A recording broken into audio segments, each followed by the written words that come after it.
Shalom, salam alaikum, kif halek, kaifakum, shlonek, marhaba, konnichiwa, ni hao, namaste, privyet, bonjour, buongiorno, saludos, oladag, haj brev, yak shimash, je suis Ali, Anna Alex. I am the CEO of Orca Oshi Capital Management.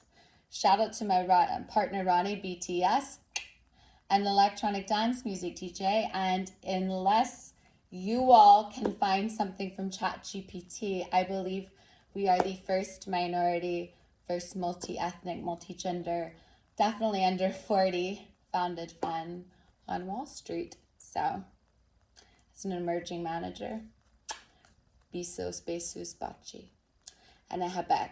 Now, un nom de Père, de Fils, and de Saint-Esprit, je suis malade, I am sick. So I'm going to be reading from the notations. I have voracious and copious amounts of information I love to share. And I mean, I'm so calm because my fever's 100 and something. And happy Fashion Week. With that said, I'm going to be reading. This might be boring for many of you who do not give a about the economy. However, for those who do care about what's going on, and I apologize again for not being vivacious, gregarious. However, I do find it so important to share the information. And for those who want to join, Lahaim, let's go. Not to be political, I'm just going to state facts. Facts don't give a flying fuck about your feelings. So, Joe Biden's presidency, under his presidents, the median home price has jumped 27%, and interest rates have gone from 2.8 to 7.2%. And like I have personally always said, the past years, regardless, looks like America, my millennial generation, has wanted to go from Steve Jobs to no jobs and freedom to free stuff. And that's just not been a winning message. Credit card interest rates are at all-time record highs, and mortgage rates are almost 3 times as high as they were 3 years ago. Let's talk about Russia and their central bank digital currency pilot test starting on August 15th. That's happened, and it looks to be going well. The Central Bank of Russia is the one responsible for issuing the digital ruble. I apologize to anyone. I just don't pronounce things well. I really don't. It's who I am as a human being. So now, ironically, China insists their digital yuan will be unified with a QR code, and the retail platforms must support the digital yuan. And might I add, the modern day Mao, who hypothetically, allegedly, because this has not been in the press yet, but someone very, very good source just told me that China wants to do something with people, or an eccentric law. Of course, I wouldn't be shocked, because when you're a dictator, you can put all the laws that you want, Yikes. And I just thought, well, that could be targeted towards myself. And nonetheless, China, for those people that I see on television almost celebrating China's economy maybe not doing well, quote unquote, whatever that means, that's going to cactus fuck America times 50. We're not an independent country, people. We are a codependent country. And just look at medications. Again, as someone that's on medication right now, mine's from, you guessed it, China. And that sucks. It really does. It really, really sucks. We have become so dependent. I mean, look at oil. Oil production. Now, I am not mad at Saudi Arabia. Ananak Arabia. Love it. I'm so happy for my family in the Middle East. Thriving, crushing it. Can't wait to be there. Can't wait to do business. Nonetheless, they're slashing oil. And what is America doing? Yeah, we're not doing anything. I guess people are doing TikTok and smoking weed and vaping. America stopped doing well when men put down the Marlboro Reds and picked up vapes. Sorry, not coming for you guys that vape, but just saying, something I noticed. But the Bank of China, they have become a bit picky and pissy about dollars being distributed and scrutinizing different firms. And let's just keep going. 7.6 trillion of US government debt will mature in the next year, adding pressure on rates. Thank you, Apollo. Apollo is an extraordinary management fund. So great information. 31% of all outstanding U.S. government debt, adding upward pressure on rates. This was such a great article from Business Insider I read, and I suggest you guys go find it and look for it. Now, China is banning the iPhone also in certain government sectors, and I did see the Apple reveal today, and I still will never understand the Apple Watch or why people will pay $200 something to charge their AirPods. As a DJ, give me my big ass headphones or no headphones because of an echo and let me make music. But if someone can explain to me the purpose, again, we have a 70% GDP economy in the USA right now. People don't want to use the word recession. They're using things like silent recession or rolling recession or anything but that. It's stupid. The stock market is not linear to the actual American economy. Change my mind, drop it in the C section below. 2.4 billion people globally did not have enough food this past year. And Friday's payroll was worse since the Great Recession. And this was about 2 weeks ago when I had taken this. 23% of home buyers under the age of 30 have their parents paying for it. So God only knows how much their parents are in debt for. And we have, so the average income in 2000 was about $31,000.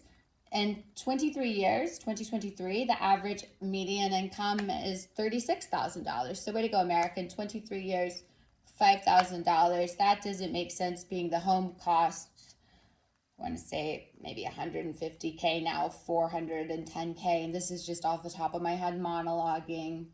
We have mortgage rates above 7%. Investors are not buying. People are not buying. Because, of course, you need a perfect credit score if you don't want to pay 10%. But let's just keep going. I said I would not monologue because I'm sick. I'm trying not to. 85 million Americans are on Medicaid.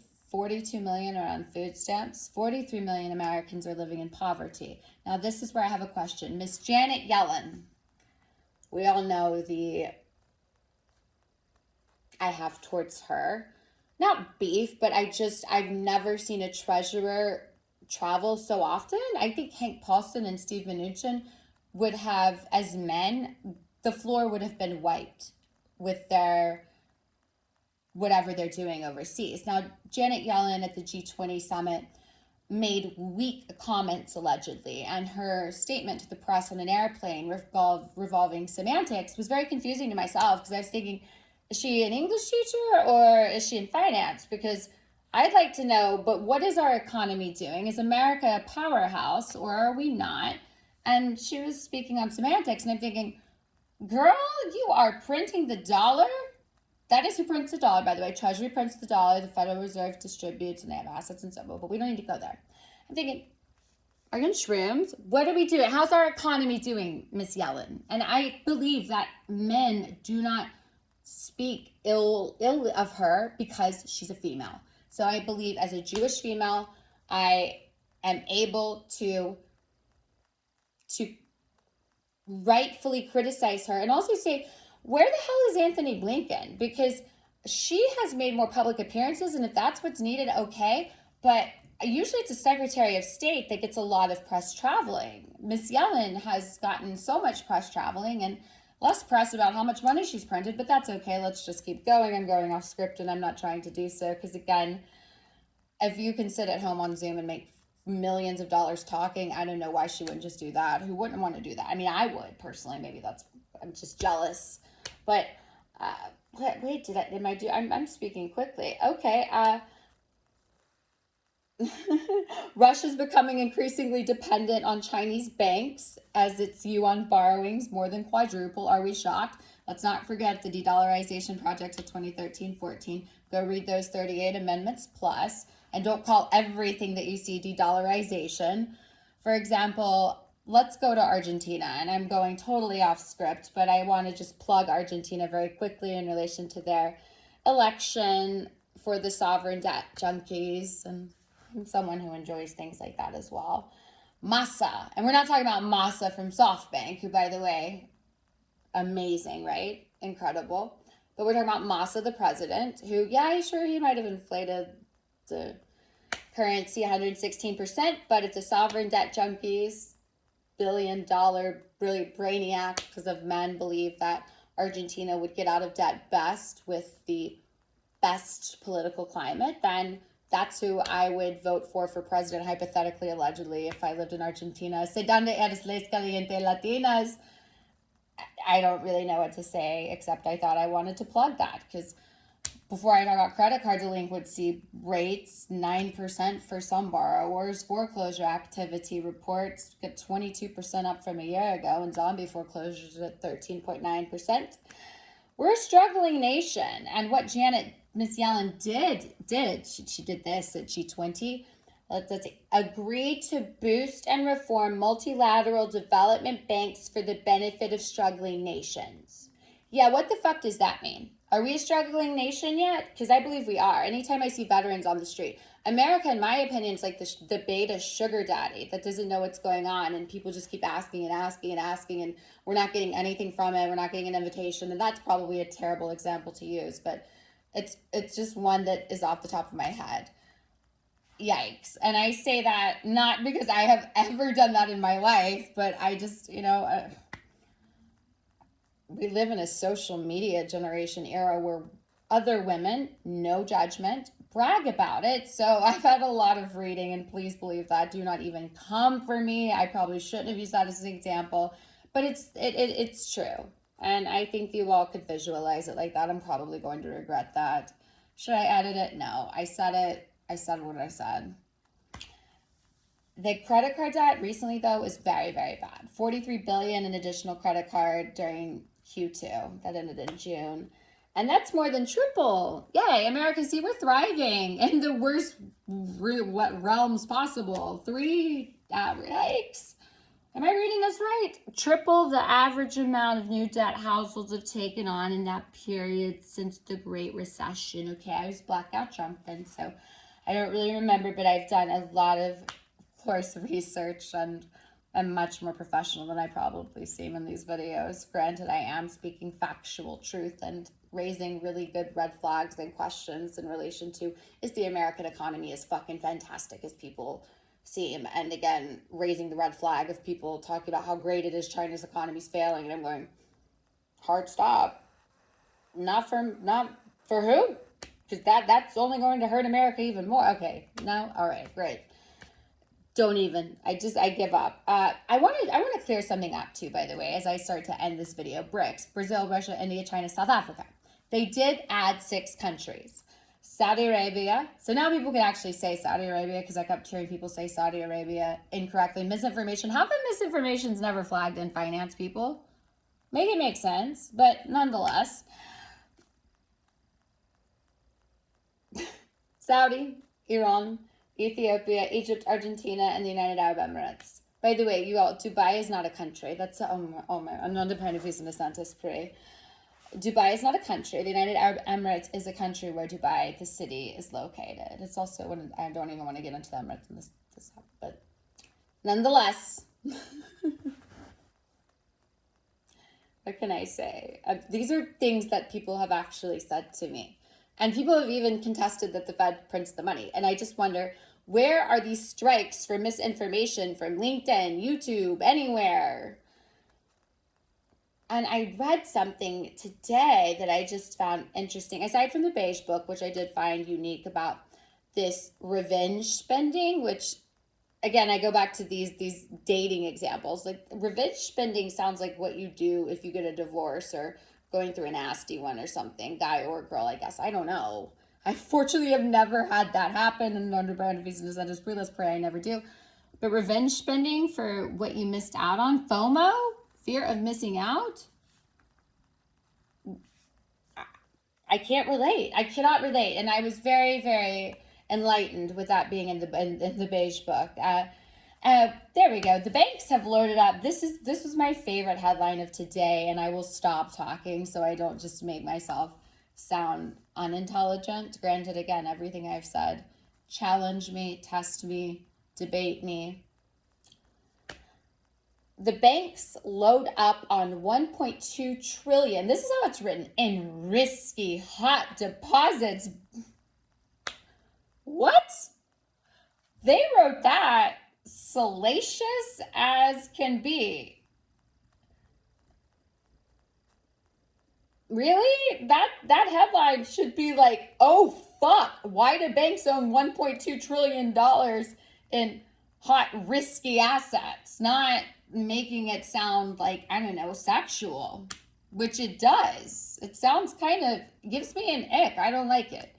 But this is my brain on with 100 and something degrees of fever, loaded on antibiotics and medication. We can blame that.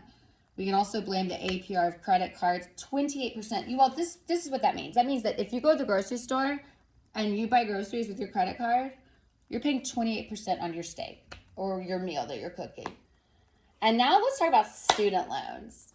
I love me slab, student loan asset-backed securities, but nonetheless, student loans. They're to resume payment in October. It's $1.8 trillion market. People, there was a poll done by CNBC, and it was somewhere, but I want to say 56%. If I'm off, please don't just accost me. You know what? Go for it. Accost me. I don't give a fuck. But 50, I'm going to say 52, 56% of people, it was a weird number, will have to pick between groceries and student loans, which makes me wonder, A, what the fuck were you doing before? And B, okay, that's not our problem. And the discretionary spending, though, will be interesting in relation to stocks. Now, this event, hypothetically, allegedly, is going to be very interesting because let's just hypothetically, allegedly say they were going and buying new Nikes and Apple, etc. Student loan people, let's just pretend that they all live in a certain area and are all going to the same shops. What are they in restaurants? What are they going to do with these restaurants now that discretionary spending, they can't afford groceries, they're definitely not going shopping. So what do we do aside from pray for these small business owners that more than likely will be impacted, aside from corporate, which is going to be impacted as well?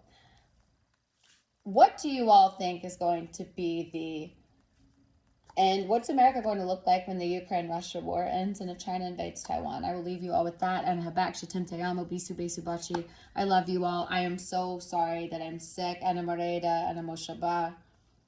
Thank you for understanding, and I love you all. And hopefully I will be back and healthy. And God bless you all. Thank you for so much support to all the men that really, really have been just a blessing, something I could never imagine in my wildest dreams. Thank you.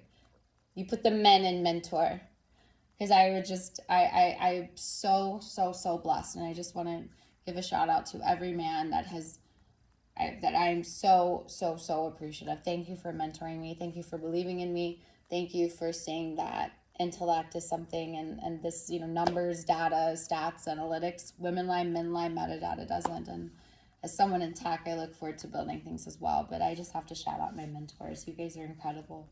And all of those viewers as well. So I love you guys. Speak soon. Alex out. By the way, non pas ne sent esprit pour les jeunes dans Maroc. Avec mon cœur, je suis désolée. Morocco's earthquake, oh mon Dieu. I literally, I don't know what to say except let me know how I can help you all.